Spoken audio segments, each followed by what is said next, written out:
Hello, everyone. I'm going to bring you this peculiar case. It's one of a kind case.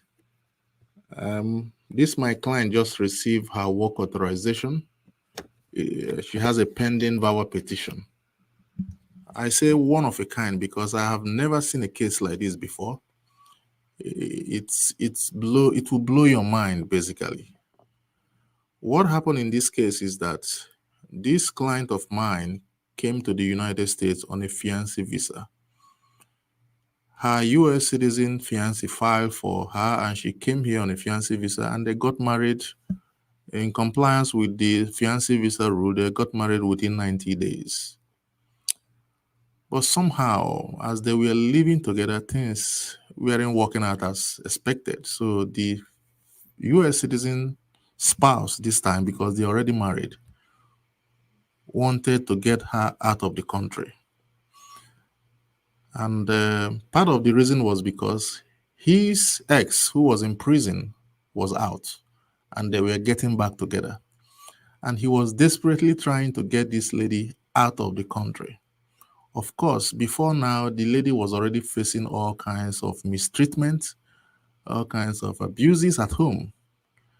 And to make her situation worse, her English wasn't very good. She didn't know much here. She couldn't communicate effectively. So she was basically left alone here. And this guy was out to get rid of her. Now, what did he do?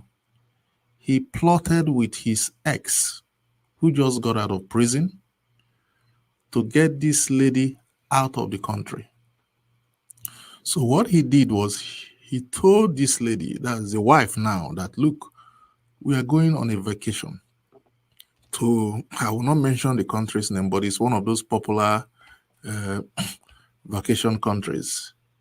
So he and his ex, who just got out of prison, who are obviously they are back together now, plotted. They came up with some form of documents online, presented it to this lady and said, look, the US citizen spouse this time told this lady that, look, we are going on vacation in this country. I don't want to mention the country. It's a popular destination country for vacation. And he told her that they were going on vacation. So somehow, on the day of their trip, they bought a ticket. He bought a ticket for her and for himself. I don't know what happened. They were able to get on the plane. I really don't know how it happened, but they were able to get on the plane. Both of them got on the plane, and we were heading to. She thought she was going on vacation, and when they got to to the airport in that country, you know how it is when you get to the airport. Everybody is disembarking, and it's a little chaotic. There's confusion everywhere. As soon as they landed at the airport, before they could get to immigration, this guy disappeared at the airport. He abandoned his wife and disappeared. His plan obviously was to get out of the airport and just go into thin air. So when he disappeared, this lady started looking for him in the airport, started trying to get him on the phone. His phone was switched off. And she was confused. So she ended up, when she got to the immigration now to get into the country, before at the airport, when you disembark, you still have to go through the immigration. When they got to the immigration found that she didn't have the proper documentation to get into the country. She did not have the proper documentation to get into the country. So what they did was, after much interrogation, they sent her back to where she was coming from, which is the United States. She was coming from so they sent her back. They didn't let her out of the country. That would have been a disaster. If they had let her out of the country, there would have been no way for her to get back. So they put her back on the plane and brought her back to the United States. When she came here, she landed at the airport here. Of course, they had to, the US immigration, the Border Patrol officers had to put her through a secondary inspection to find out more about her.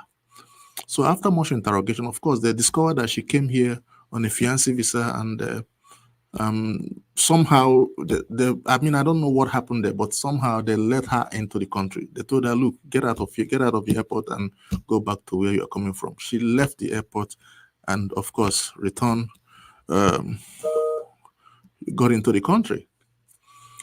And that was how she came back. If not that she was denied entry into that country that the ex or the husband wanted to put her into, she wouldn't have had a way to get back here. And now she's here. When she got here, somehow she was able to get some help, and finally they got to me and we had to file a VAWA petition for her. Today, the VAWA petition is still pending. We believe in our case. We believe the case is very strong. And today she received her work authorization. And today she is doing very well. Her English has improved tremendously. And she's living her best life. Why am I saying this? Like I said, this is a one-off story. I've never heard of this situation before.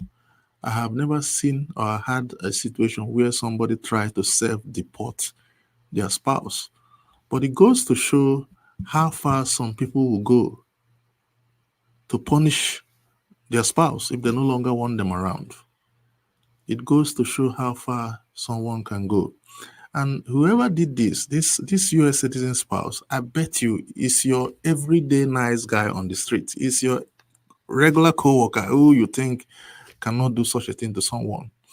In order to get rid of his immigrant spouse, he had to plot to get her to self-deport to a different country, not even her own country.